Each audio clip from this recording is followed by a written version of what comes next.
Cuando tu esposa está feliz. Ay, ojalá nos traigan ya la comidita, chol. Vaya mi amor, aquí está la sopita hecha ahorita.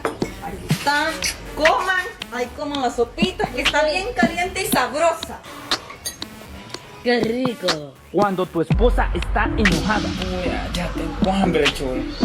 ¿No tiene hambre usted? Vaya, ve, coman, ve. Perdón.